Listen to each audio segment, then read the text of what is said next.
Hi hello ಎಲ್ಲ ನಮಸ್ಕಾರ friends. Team India ಮತ್ತು ಇಂಗ್ಲೆಂಡ್ ಮ್ಯಾಚ್ ಬಗ್ಗೆ ಈಗ ನಾವು ತಿಳ್ಕೊಳ್ಳೋಣ. ಫ್ರೆಂಡ್ಸ್, ನಮ್ಮ ಇಂಡಿಯಾ ಟೀಮ್ನಲ್ಲಿ ಅವರು ಒಂದು ಪ್ಲೇಯರ್ಸ್ಗಳು ಅಂದರೆ ಇಂಗ್ಲೆಂಡ್ ಟೀಮಿಗೆ ಒಂದು ಟಾರ್ಗೆಟನ್ನು ಕೊಟ್ಟಿದ್ದಾರೆ.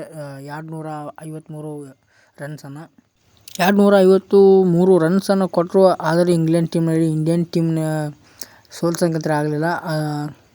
ಹಾಗೆ ಬೂಮ್ರಾ ಅವರು ಕೂಡ ಒಂದು ವಿಕೆಟನ್ನು ತೊಗೊಂಡ್ರು. ಹಾಗೆ ಕೂಡ ಮತ್ತು ಅಭಿಷೇಕ್ ಶರ್ಮಾ ಅವರು ಕೂಡ ಒಳ್ಳೆಯ ರನ್ಸ್ಗಳನ್ನು ಪಡ್ಕೊಂಡ್ರು.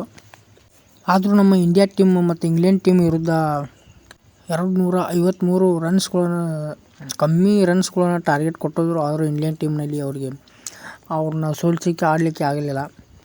ಮತ್ತು ಅಭಿಷೇಕ್ ಶರ್ಮಾ ಅವರು ಮತ್ತು ಬೂಮ್ರಾ ಅವರು ಕೂಡ ಮತ್ತು ಹಾಗೆ ಸಂಜು ಅವರು, ಸ್ಯಾಮ್ಸನ್ ಅವರು ಅವರಿಂದನೇ ನಮ್ಮ ಟೀಮು ಫ್ರೆಂಡ್ಸ್, ಇದೇ ಥರ ಕ್ರಿಕೆಟ್ ಅಪ್ಡೇಟ್ಸ್ಗಾಗಿ ನನ್ನ ಒಂದು ಚಾನಲ್ ಸಬ್ಸ್ಕ್ರೈಬ್ ಮಾಡ್ಕೊಳ್ಳಿ. Thank you all friends. ಹೀಗೆ ಕೂಡ ಸಪೋರ್ಟ್ ಮಾಡಿ ನನ್ನ ಒಂದು ಚಾನಲ್ಗೆ ಸಬ್ಸ್ಕ್ರೈಬ್ ಮಾಡ್ಕೊಳ್ಳಿ. Thank you all.